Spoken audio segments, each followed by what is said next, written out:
جس موسم کے ذریعے ہم اپنی ایمانی حالت کو بہتر بنا سکتے ہیں، جس موسم کے ذریعے ہم اپنا جائزہ لے سکتے ہیں، جس موسم کے ذریعے ہم اپنی زندگی میں ایک بدلاؤ لا سکتے ہیں، جذبہ عمل اور جذبہ عبادت میں اضافہ ہو سکتا ہے، ایسے بعض موسم اللہ تعالی وقتاً فوقتاً اپنے بندوں کو عطا کرتا ہے۔ انہی موسموں میں ایک عظیم موسم جس کا ہم سامنے کرنے جا رہے ہیں، ابھی چند دنوں کے بعد اس موسم میں ہم داخل ہونے جا رہے ہیں۔ یہ بڑا عظیم موسم ہے، موسم خیرات، جسے ذی الحجہ کا پہلا عشرہ کہا جاتا ہے، اور اس سے متصل 11، 12 اور 13 جو ذی الحجہ کی یہ تینوں تاریخ بڑی اہمیت کی حامل ہیں۔ اس عشرے میں داخل ہونے سے پہلے اسلام کی یہ تعلیم ہے کہ ہم میں سے جو لوگ قربانی دینے کی طاقت رکھتے ہیں اور جو امسال قربانی دیں گے، وہ اس ذی الحجہ میں داخل ہونے کے بعد، چاند نظر آنے کے بعد، بغل، زیر ناف اور سر کے بال نہ نکالیں اور ناخن نہ تراشیں۔ یہ اسلام کی تعلیم ہے ان لوگوں کے لیے جو قربانی دینے کا ارادہ رکھتے ہیں۔ اور اس عشرے میں ذی الحجہ کے چاند نظر آتے ہی ہم داخل ہو جائیں گے بإذن اللہ۔ اللہم اہلہ علینا بالامن والایمان والسلامت والاسلام، اس دعا کے ذریعے اس عشرے کا ہمیں استقبال کرنا چاہیے۔ اور جیسے ہی اس عشرے میں ہم داخل ہو جائیں تو اس عشرے کا ایک ایک لمحہ ایسا ہے کہ جس کی مجھے اور آپ کو قدر کرنی چاہیے، ہر کار خیر میں آگے بڑھنا چاہیے۔ اس عشرے میں اللہ کی رحمتیں برستی ہیں اور اللہ کی برکتیں نازل ہوتی ہیں، اور کیوں نہ ہو قرآن مجید میں اسی عشرے کی فضیلت کو واضح کرتے ہوئے اللہ نے فرمایا سورۃ الفجر کی ابتدائی آیات کریمہ میں، والفجر ولیال عشر، قسم ہے فجر کی اور 10 راتوں کی قسم۔ امام ابن کثیر رحمت اللہ علیہ اس آیت کی تفسیر میں لکھتے ہیں کہ علماء کی، مفسرین کی ایک بڑی تعداد اس بات پر متفق ہے کہ ان 10 راتوں سے مراد ذی الحجہ کے شروع کے 10 دن مراد ہیں، جن دنوں کی اللہ تبارک و تعالی نے قسم کھائی ہے۔ امام ابن حجر رحمت اللہ علیہ فرماتے ہیں یہ بڑے مبارک دن ہیں، ذی الحجہ کے پہلے 10 دن، ان کی قدر کرنی چاہیے اور ان کی فضیلت احادیث میں واضح کی گئی۔ آخر کار اس عشرے کی فضیلت کیوں ہے؟ امام ابن حجر رحمت اللہ علیہ نے اپنی صحیح بخاری کی جو شرح آپ نے کی فتح الباری میں آپ لکھتے ہیں لِمَكَانِ اجْتِمَاعِ أُمَّهَاتِ الْعِبَادَةِ فِيهِ وَهِيَ الصَّلَاةُ وَالصِّيَامُ وَالصَّدَقَةُ وَالْحَجُّ وَلَا يَتَأَتَّى ذَلِكَ فِي غَيْرِهِ۔ امام ابن حجر رحمت اللہ علیہ فرماتے ہیں اس عشرے پہ ہم غور کرتے ہیں تو ہمیں پتا چلتا ہے جو امہات العبادات ہیں، جو بڑی بڑی عبادتیں ہیں، اللہ تعالیٰ نے ان عبادتوں کو اس موسم میں جمع کر دیا۔ نماز کی بھی پابندی کرتے ہیں، روزوں کا بھی اہتمام کرتے ہیں، صدقہ و خیرات سے بھی ہمارا تعلق ہوتا ہے، اور اس موسم میں اللہ کے ایک بندوں کی تعداد ایسی ہوتی ہے جو حج کا فریضہ بھی انجام دیتی ہے۔ اللہ اکبر! دین اسلام کی جو اہم عبادات ہیں اللہ نے ان عبادات کو اس عشرے میں جمع کر دیا۔ دوستو اب سوال یہ ہے کہ ذی الحجہ کا پہلا عشرہ افضل ہے یا رمضان کا آخری عشرہ افضل ہے؟ اس پر بحث کرتے ہوئے اور جواب دیتے ہوئے شیخ الاسلام ابن تیمیہ رحمت اللہ علیہ نے بہت بہترین بات آپ نے کہی، کیونکہ دونوں عشرے کی اپنی جگہ فضیلت ہے۔ احادیث میں دونوں عشرے کی فضائل کو واضح کیا گیا۔ آپ رحمت اللہ علیہ نے کہا کہ ذی الحجہ کا پہلا عشرہ، اس کے دن زیادہ مبارک ہیں رمضان کے آخری عشرے سے، اور رمضان کے آخری عشرے کی راتیں اس عشرے کی راتوں سے زیادہ مبارک ہیں۔ ہیں، تو لہٰذا اس عشرے کے دن اللہ کے نزدیک زیادہ مبارک ہیں، اور رمضان کے آخری عشرے کی راتیں اللہ کے نزدیک زیادہ مبارک ہیں، یہ امام ابن تیمیہ رحمۃ اللہ علیہ فرماتے ہیں۔ تو دوستو، بڑا عظیم موسم ہے جس کا ہم استقبال کرنے جا رہے ہیں، تو لہٰذا ایک نئے جذبے کے ساتھ، ولولے کے ساتھ، جذبہ عمل اور جذبہ عبادت کے ساتھ اس عشرے کا ہمیں استقبال کرنا چاہیے۔ اس عشرے میں ہم میں سے ہر ایک مسلمان سے ایک یہ مطلوب ہے، خواہ وہ مرد ہوں کہ یا عورت، اس عشرے میں خوب اللہ کی بندگی کو بجا لانی چاہیے، ہر کار خیر میں آگے بڑھنا چاہیے، اپنے نفس کا جائزہ لینا چاہیے۔ آپ کے نفس میں جو بھلائیاں پہلے سے پائی جاتی ہیں، ان بھلائیوں میں اور تیزی لائیے اور اضافہ کرنے کی کوشش کیجیے، اور آپ کے اندر اگر برائیاں پائی جاتی ہیں، اللہ کا یہ کرم ہے، پھر دوبارہ اللہ تعالیٰ ان برائیوں سے باز آنے، ان برائیوں سے سچی توبہ کرنے کا ایک سنہرا موقع اللہ ہمیں عطا کر رہا ہے۔ اس کو غنیمت جاننا چاہیے اور اپنے گناہوں سے توبہ کریں اور حرب اپنانے کا عزم مصمم کریں، کیونکہ اللہ کے نبی نے بڑی عظیم خوشخبری سنائی صلی اللہ علیہ وسلم نے۔ ابو داؤد اور ترمذی کی صحیح حدیث ہے، اللہ کے نبی نے فرمایا صلی اللہ علیہ وسلم نے، من ایام العمل الصالح فیہن احب الى اللہ من هذه الايام العشر قالوا یا رسول اللہ ولا الجہاد فی سبیل اللہ قال نعم ولا الجہاد فی سبیل اللہ الا رجل خرج بنفسه وماله ثم لم يرجع من ذلك بشيء۔ اللہ کے نبی نے فرمایا صلی اللہ علیہ وسلم نے، ان 10 دنوں میں کیے جانے والے اعمال اللہ کے نزدیک بقیہ دنوں میں کیے جانے والے اعمال سے بہت زیادہ پسندیدہ ہیں۔ یعنی اگر کوئی بندہ کوئی نیکی ان 10 دنوں میں اپناتا ہے، وہ نیکی اللہ کو اس قدر محبوب ہے، بقیہ دنوں میں اگر وہی نیکی اپناتے ہیں تو اس سے کہیں زیادہ اللہ تعالیٰ اس نیکی کو پسند فرماتے ہیں جو نیکی کے آپ ان 10 دنوں میں اختیار کرتے ہیں۔ بڑے عظیم اعمال ہیں جو ہم انجام دیں گے ان 10 دنوں میں۔ اللہ کے نبی سے صحابہ نے پوچھا، اے اللہ کے رسول، کیا اللہ کے راستے میں جہاد کرنے سے بہتر گویا کہ ثواب اور عمل ان 10 دنوں میں کیے جانے والا عمل ہے یا نہیں؟ اللہ کے نبی نے فرمایا صلی اللہ علیہ وسلم نے، ہاں، اللہ کے راستے میں جہاد کرنے سے بہتر اور فضیلت والا عمل ان 10 دنوں میں کیے جانے والے اعمال ہیں۔ ہاں، اللہ کا وہ بندہ جو اپنے نفس کے ساتھ، جان کے ساتھ اور مال کے ساتھ میدان جہاد کی طرف آگے بڑھتا ہے اور اس کی جان وہاں پر چلی جاتی ہے، شہادت کو وہ پا لیتا ہے، اپنی جان کا نذرانہ وہ پیش کر دیتا ہے، ایسے مجاہد کے سوا بقیہ جو مجاہدین ہیں ان پر اللہ تعالیٰ نے ان بندوں کو فوقیت دی ہے جو اس عشرے کی قدر کرتے ہیں اور اس عشرے میں کار خیر کو انجام دیتے ہیں۔ لہذا دوستو، اس عشرے میں ہمیں ہر کار خیر میں پہل کرنا چاہیے، اور یہ ہماری پہچان ہے، یہ ہماری پہچان ہے۔ اللہ نے قرآن مجید میں کہا وَسَارِعُوا إِلَى مَغْفِرَةٍ مِّن رَبِّكُمْ وَجَنَّةٍ، اے اللہ کے بندو، اپنے رب کی مغفرت اور اس کی تیار کردہ جنت کو پانے میں دوڑ لگاؤ۔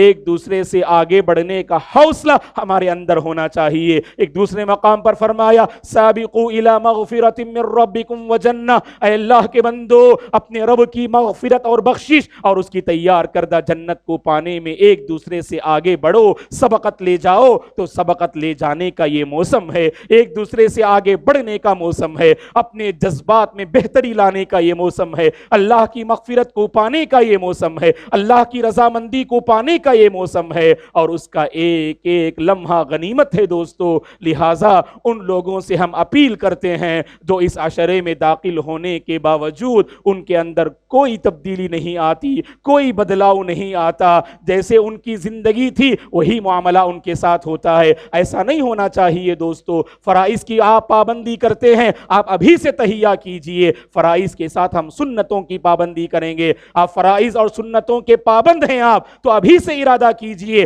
فرائض و سنتوں کے ساتھ ہم نوافل کے میدان میں بڑھ چڑھ کر حصہ لیں گے۔ یہ موسم آیا ہے ہمارے اندر خیرات کو جو ہے پیدا کرنے، خیرات کے جذبے میں مضبوطی لانے کے لیے یہ موسم آ رہا ہے، تو لہٰذا اس کی ہمیں قدر کرنی چاہیے اور ہر کار خیر میں بڑھ چڑھ کر حصہ لینے کی فکر کرنی چاہیے۔ ان 10 دنوں میں جن اعمال کو ہم انجام دیں گے ان میں سے ایک عظیم عمل روزہ بھی ہے دوستو. روزے کا اہتمام کرنا چاہیے. خاص کر اس عشرے میں جن اعمال کو آپ بجا لائیں گے یقیناً روزہ بڑی عظیم نیکی ہے, بڑی عظیم عبادت ہے. عبادات میں اللہ کو بہت پسندیدہ اگر کوئی عبادت ہے تو وہ روزہ ہے. جب اللہ کے نبی نے عام بات کہی کہ ان 10 دنوں میں کیے جانے والے اعمال اللہ کے نزدیک بہت زیادہ پسندیدہ ہیں بقیہ دنوں میں کیے جانے والے اعمال سے, تو ان 10 دنوں میں ہمیں روزوں کا بھی اہتمام کرنا چاہیے. خاص کر جو عرفے کا روزہ ہے اس پر ہمیں توجہ دینی چاہیے اور اس سلسلے میں ہمیں پہل کرنا چاہیے. صحیح مسلم کی حدیث ہے, اللہ کے نبی نے خوشخبری سنائی. یہ بہت عام اور مشہور حدیث ہے جسے ہم جانتے ہیں. اللہ کے نبی نے فرمایا صلی اللہ علیہ وسلم نے, سیام یوم عرفۃ احتسب علی اللہ ان یکفر السنۃ التي قبلہ والسنۃ التي بعدہ. میں اللہ کی ذات سے ثواب کی امید رکھتا ہوں کہ یہ عرفے کا جو روزہ ہے اگر کوئی بندہ اس کا اہتمام کرتا ہے اللہ اس ایک روزے کے بدلے اس کے اگلے اور پچھلے 2 سال کے گناہ اللہ تعالیٰ معاف فرما دیتے ہیں. بڑا عظیم روزہ ہے جو اللہ تبارک و تعالیٰ نے ان لوگوں کے لیے رکھا ہے جو حج نہیں کرتے ہیں. البتہ جو حاجی حج کرتے ہیں وہ عرفے کے دن عرفے کے مقام پہ ہوتے ہیں اور وہاں پر زوال آفتاب کے بعد سے لے کر غروب آفتاب تک یا اگلے دن فجر تک اللہ کی مغفرت کو پانے, اللہ کی رحمت کو پانے میں وہ سبحان اللہ مکمل مصروف رہتے ہیں. ان کے حق میں اللہ نے روزے کو مسنون نہیں قرار دیا,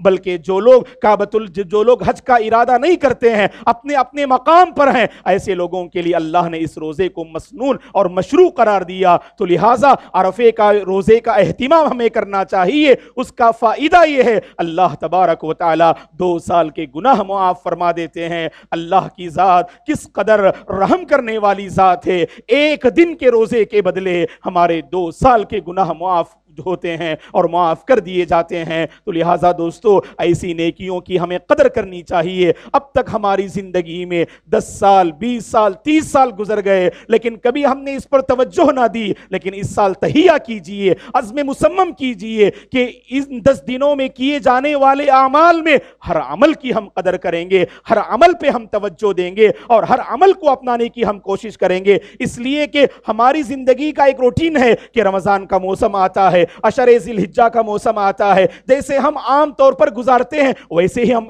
ان ایام کو گزار دیتے ہیں. ایسا معاملہ نہیں ہونا چاہیے دوستو. جب تک پہلے سے پری پلان نہ ہو کہ ان 10 دنوں میں ہمیں کرنا کیا ہے, اپنے طور پر عبادات کے لیے کیسے تیار کرنا ہے, اپنی کمر کو کیسے کس لینا ہے, جب تک اس پر ہم توجہ نہیں دیں گے اللہ راستے ہموار نہیں کریں گے. اللہ سے مانگیے, اگر عبادات میں آپ بہت پیچھے ہیں, عبادات کو بجا لاتے ہوئے آپ کو تکلیف محسوس ہو رہی ہے, آپ بوجھ محسوس کر رہے ہیں, اللہ سے مانگیے اے اللہ ان 10 دنوں کی قدر کرنے کی توفیق عطا فرما, عرفے کے روزے کا اہتمام کرنے کی توفیق عطا فرما. تو اس طرح اللہ سے آپ مانگیں گے, اپنی کمزوری کو اللہ کے سامنے رکھیں گے, اللہ کی قسم اللہ تعالیٰ ضرور خیرات کے راستے ہمارے لیے ہموار فرما دیں گے. کیونکہ یہ ہماری کمزوری ہے دوستو.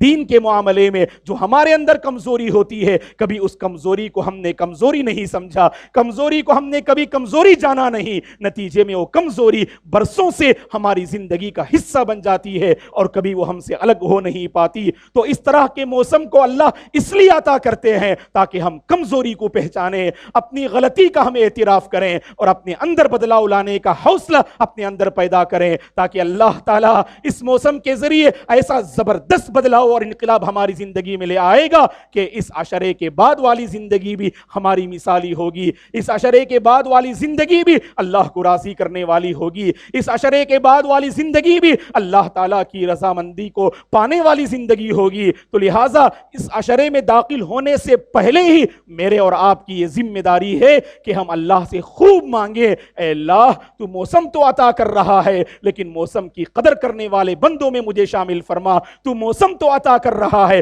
موسم کو غنیمت جان کر اس موسم کا ایک ایک پل, اس موسم کا ایک ایک لمحہ قدر کرنے والے بندوں اور بندیوں میں اے اللہ تو ہم سب کو شامل فرما. اس طرح ہم اللہ سے مانگنی چاہیے دوستو. ان 10 دنوں میں کیے جانے والے اعمال میں ایک عظیم عمل قربانی بھی ہے دوستو. قربانی کی تفصیل انشاءاللہ آپ کے پاس آئے گی باذن اللہ. اگلے جمعے میں یا کسی پروگرام میں انشاءاللہ قربانی کے سلسلے میں ایک بات ذہن میں رکھیں دوستو، ان 10 دنوں میں جتنے اعمال کو آپ انجام دیں گے ان میں اللہ کے نزدیک اگر کوئی سب سے زیادہ پسندیدہ عمل اور عبادت ہے وہ قربانی ہے۔ اس قربانی کی بدولت اس عشرے کو یہ مقام عطا کیا گیا، جیسے قدر والی رات کی بدولت آخری عشرے کو وہ مقام عطا کیا گیا رمضان کے آخری عشرے کو، اسی طرح اس ذی الحجہ کے پہلے عشرے کو جو مقام حاصل ہے وہ اسی قربانی کی بدولت ہے۔ دوستو دنیا بھر کے مسلمان جو طاقت رکھتے ہیں اللہ اکبر اللہ کی رضامندی کو پانے کے لیے قربانی کا فریضہ، قربانی جیسا عظیم عمل انجام دیتے ہیں۔ اللہ تمام کی قربانیوں کو قبول فرمائے۔ اور قربانی کے سلسلے میں ایک بات ذہن میں رکھنا دوستو، یہ جب عظیم عبادت ہے تو اس میں ہماری نیتوں میں کھوٹ اور خلل جو ہے نہیں آنا چاہیے۔ جیسے بہت سارے اللہ کے بندے بڑا عمدہ جانور خریدتے ہیں لیکن اس موسم میں شو آف ہوتا ہے، لوگوں کو دکھانے کے لیے، ریاکاری کے لیے، اپنے پیسوں کو جتانے کے لیے، اپنی مالداری کا اظہار کرنے کے لیے لوگوں کے درمیان آپ موضوع بحث بنے رہیں، اس خاطر آپ کوئی جانور خریدتے ہیں، آپ کی نیت میں خلل ہے، اللہ کے پاس ایسی قربانی قابل قبول نہیں ہوتی ہے۔ اللہ نے قرآن میں صاف طور پر فرما دیا لن ینال اللہ لحومها ولا دماؤها ولکن ینالہ التقوی منکم، اللہ کے پاس قربانی کے جانوروں کا نہ گوشت پہنچتا ہے اور نہ ان کا خون پہنچتا ہے، اگر پہنچتا ہے تمہارے دلوں کا تقوی پہنچتا ہے، تمہارے دلوں میں جو پرہیزگاری ہوتی ہے، اللہ کا ڈر ہوتا ہے، یہی اللہ کا ڈر اللہ کے پاس پہنچتا ہے۔ تو لہٰذا اللہ کو راضی کرنے کے لیے اس عمل کو انجام دینا چاہیے، اور ہر قربانی دینے والا اور بقیہ تمام مسلمان اس عشرے میں یہ عہد کریں دوستو، اے اللہ تیرا حکم ہے تو تیرے حکم کی خاطر ہم نے اس جانور کو تیرے راستے میں قربان کر دیا۔ اسی طرح اے پروردگار یہ جان تیری دی ہوئی ہے، یہ جان تیری دی ہوئی ہے، یہ مال تیرا دیا ہوا ہے، یہ زندگی تیری دی ہوئی ہے، اور اے اللہ ہم عہد کرتے ہیں جب بھی ضرورت پڑے گی اے اللہ ہم اس کو تیری راہ میں ہم قربان کر دیں گے، تیری مرضی پر ہم اس کو قربان کر دیں گے۔ ابراہیم علیہ السلام، اسماعیل علیہ السلام کی زندگی کو یاد دلانے والے یہ ایام ہیں۔ ابراہیم اور اسماعیل علیہ السلام اللہ کے بڑے فرما بردار بندے تھے، اللہ کے بڑے فرما بردار بندے تھے، اسی فرما برداری کا ایک مظہر قربانی کی شکل میں ہم انجام دیتے ہیں دوستو۔ اس قربانی کے ذریعے صرف جانور پر چھری چلانا نہیں ہے دوستو، بلکہ اپنی خواہشات پر بھی چھری چلانا ہے اور اپنی زندگی کو اللہ کی مرضی پر گزارنے کا عہد کرنا ہے۔ یہ وہ عظیم موسم ہے جس کا ہم استقبال کرنے جا رہے ہیں، اور ان 10 دنوں میں کیے جانے والے اعمال میں ایک عظیم عمل ہے دوستو جس پر ہمیں توجہ دینی چاہیے، وہ ذکر و اذکار کا اہتمام ہے، ذکر و اذکار کا اہتمام ہے۔ امام بخاری رحمۃ اللہ علیہ نے اپنی صحیح میں تعلیقاً اس روایت کو نقل کیا ہے کہ ابن عمر رضی اللہ عنہما، ابو ہریرہ عبد الرحمن بن صخر الدوسی رضی اللہ عنہما جب اس عشرے میں داخل ہوتے بازار میں چلے جاتے اور بآواز بلند اللہ کی بڑائی بیان کرتے، اللہ کی کبریائی بیان کرتے، تاکہ وہ لوگ جو تجارت میں مشغول ہیں، دنیاوی کاموں میں مشغول ہیں، انہیں اس بات کی یاد دہانی کرانے کے لیے ان لمحات کو ذکر الہی میں گزارنا چاہیے، عشرے ذی الحجہ کے لمحات کو ذکر الہی میں گزارنا چاہیے دوستو۔ بڑا عظیم عمل ہے۔ مسند احمد کی ایک حدیث ہے، اللہ کے نبی نے فرمایا صلی اللہ علیہ وسلم نے اس عشرے کو ذکر کرتے ہوئے فَأَكْثِرُوا فِيهِنَّ مِنَ التَّحْمِيدِ وَالتَّهْلِيلِ وَالتَّكْبِيرِ، جب اس عشرے میں تم داخل ہو جاؤ تو زیادہ سے زیادہ اللہ کی تعریف الحمدللہ بیان کرو، اللہ تبارک و تعالیٰ کی کبریائی اللہ اکبر بیان کیا کرو، لا الہ الا اللہ کا جو ہے اہتمام کیا کرو۔ قرآن مجید میں اللہ نے سورہ حج میں فرمایا وَيَذْكُرُ اسْمَ اللَّهِ فِي أَيَّامٍ مَّعْلُومَاتٍ عَلَى مَا رَزَقَهُم مِّن بَهِيمَةِ الْأَنْعَامِ، ان مخصوص دنوں میں، مقررہ دنوں میں اللہ تبارک و تعالیٰ کی خاطر اللہ کا نام لے کر جیسے تم سبحان اللہ جانوروں پر چھری چلاتے ہو، تو اسی طرح ان دنوں میں، ان متعین دنوں میں ہمیں خاص کر ذکر کا اہتمام کرنا چاہیے دوستو۔ ذکر بڑی عظیم نیکی ہے، ذکر بڑی عظیم نیکی ہے، اور میں اگر یہ بات کہوں تو غلط نہ ہوگا کہ یہ بڑی عظیم نیکی ہے اور بڑی آسان نیکی ہے، اس کے باوجود سب سے زیادہ اس عبادت کے سلسلے میں ہم لاپرواہی برتتے ہیں دوستو۔ بڑی عظیم نیکی ہے اور بڑی آسان نیکی ہے، اس کے باوجود ہم اپنی زبان کا جائزہ لے کر دیکھیے، یا تو اس میں غیبت ہوتی ہے یا دوسروں کے سلسلے میں صرف برائی کرتے رہتے ہیں، چغلیاں کھاتے رہتے ہیں اور گندی زبان استعمال کرتے رہتے ہیں۔ ہماری زبان اگر خالی ہے، ذکر الہی سے خالی ہے دوستو، چلیے اس عشرے سے ہم یہ سبق حاصل کرتے ہیں، اپنی زبان کو ہم قابو میں رکھنے والے بن جائیں گے انشاءاللہ، لگام دینے والے بن جائیں گے، اور ہماری زبان کو زیادہ تر ہم اللہ کے ذکر میں ہم استعمال کریں گے۔ اللہ کے نبی نے جو اس صحابی کو جو نصیحت فرمائی، اس نصیحت پر ہم اپنی زندگی کو بسر کرنے والے بن جائیں گے۔ جب ایک صحابی نے اللہ کے نبی سے نصیحت و وصیت کا مطالبہ کیا تو اللہ کے نبی نے فرمایا لا یزال لسانک رطبا من ذکر اللہ، تمہاری زبان ہمیشہ اللہ کے ذکر سے تر رہنا چاہیے۔ میں عورتوں سے بھی گزارش کرتا ہوں کہ ان 10 دنوں میں خاص کر آپ اگر باورچی خانے میں ہیں، اپنے کمرے میں ہیں یا ہال میں ہیں، جہاں کہیں آپ ہیں، آپ کی یہ ذمہ داری ہے میری ماں اور بہنوں، آپ کی زبان بھی اللہ کے ذکر سے تر رہنی چاہیے۔ اس کا آسان طریقہ یہ ہے دوستو، خاص کر ان 10 دنوں میں اس پر عمل کرنے کی کوشش کیجئے۔ گھر میں آپ ہیں اور بیٹھے بیٹھے اللہ اکبر، لا الہ الا اللہ، استغفر اللہ، سبحان اللہ، آپ تھوڑی بلند آواز سے اس طرح اہتمام کیجئے۔ اس کا فائدہ یہ ہوگا آپ کے آس پاس جو احباب موجود ہیں ان کو بھی آپ نے اپنے عمل سے یاد دلا دیا۔ یہ بڑے مبارک ایام ہیں، ان میں ہماری زبان اللہ کے ذکر سے تر رہنی چاہیے۔ بیکار کی باتوں سے، لا یعنی کاموں سے اپنی زبان کو پرہیز کریں، اپنی زبان کو دور رکھا کریں دوستو۔ تو لہٰذا یہ بڑا عظیم عمل ہے جس پر ہمیں توجہ دینی چاہیے کہ ہماری زبان ذکر الہی سے تر رہنی چاہیے، اور خاص کر ان 10 دنوں میں اللہ کی بڑائی زیادہ سے زیادہ بیان کرنی چاہیے، اور عرفے کے دن سے لے کر ایام التشریق کے ختم ہونے تک ہر نماز کے بعد اللہ کی بڑائی بیان کرنے کی تعلیم دی گئی۔ اور ایام تشریق کے سلسلے میں عموماً ہمارے ذہنوں میں یہ بات ہوتی ہے، جیسے یہ عید ختم ہوتی ہے ذی الحجہ کی 11ویں 12ویں اور 13ویں تاریخ میں، ہم یہ سمجھتے ہیں یہ صرف کھانے پینے کے دن ہیں۔ اللہ کے نبی نے فرمایا ایام اکل و شرب، اور آگے فرمایا وذکر اللہ، یہ صرف کھانے پینے کے دن نہیں ہیں، کھانے پینے کے ساتھ ساتھ اللہ کو بھی یاد کرنا چاہیے دوستو، اللہ کی بڑائی بھی بیان کرنی چاہیے۔ اللہ سے ہماری دعا ہے اللہ تعالی ہم سب کو ان 10 دنوں کی قدر کرنے کی توفیق عطا فرمائے، ہر کار خیر میں بڑھ چڑھ کر حصہ لینے کی توفیق عطا فرمائے، ایک نیا جذبہ اور ایک نئے ولولے کے ساتھ اس عشرے کا استقبال کرنے کی اے اللہ تو ہم سب کو توفیق عطا فرما۔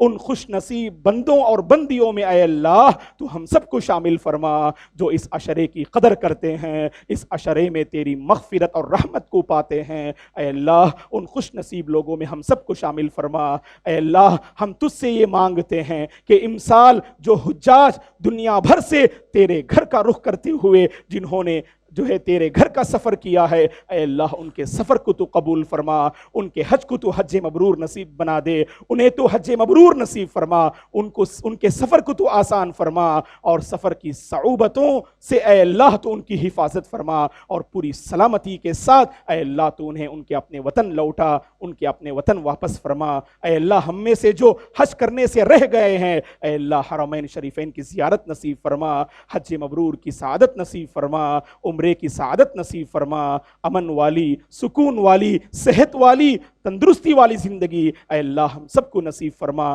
ہم میں سے جو پریشان ہیں جس کسی میدان میں اے اللہ سب کی پریشانی کو دور فرما، سب کی مصیبتوں کو دور فرما۔ اے اللہ ہماری تجارت میں، کاروبار میں، علم و عمل میں اے اللہ تو برکت نازل فرما، گھر کے بگڑتے ہوئے نظام میں اے اللہ تو اصلاح پیدا فرما، اور معاشرتی زندگی میں محبت و الفت پیدا فرما، اور جو نفرتیں پھیلاتے ہیں اے اللہ انہیں تو ہدایت دے کہ وہ محبت کو عام کرنے والے بندوں میں تو نے شامل فرما دے۔ اے اللہ جب تک تو ہم سب کو اس دنیا میں باقی رکھ، تیرے دین پر باقی رکھ، تیرے ایمان پر باقی رکھ، اور اسی دین و ایمان پر ہم سب کو خاتمہ نصیب فرما۔ آمین۔ اقول قولی ھذا واستغفر اللہ لی ولکم ولسائر المسلمین من کل ذنب فاستغفروہ انہ الغفور الرحیم۔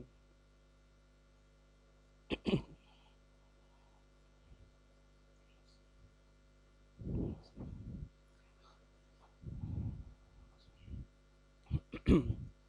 الحمد لله نحمده ونستعينه ونستغفره ونعوذ بالله من شرور أنفسنا ومن سيئات أعمالنا، من يهده الله فلا مضل له ومن يضلل فلا هادي له، وأشهد أن لا إله إلا الله وأشهد أن محمدا عبده ورسوله. أما بعد، فأعوذ بالله من الشيطان الرجيم. إن الله وملائكته يصلون على النبي يا أيها الذين آمنوا صلوا عليه وسلموا تسليما. اللهم صل على محمد وعلى آل محمد كما صليت على إبراهيم وعلى آل إبراهيم إنك حميد مجيد. اللهم بارك على محمد وعلى آل محمد كما باركت على إبراهيم وعلى آل إبراهيم إنك حميد مجيد. اللهم أعز الإسلام والمسلمين وأذل الشرك والمشركين. اللهم آت نفوسنا تقواها وزكها أنت خير من زكاها، أنت وليها ومولاها. ربنا لا تزغ قلوبنا بعد إذ هديتنا وهب لنا من لدنك رحمة إنك أنت الوهاب. اللهم وفقنا لما تحب وترضى. اللهم ارزقنا الإخلاص في القول والعمل.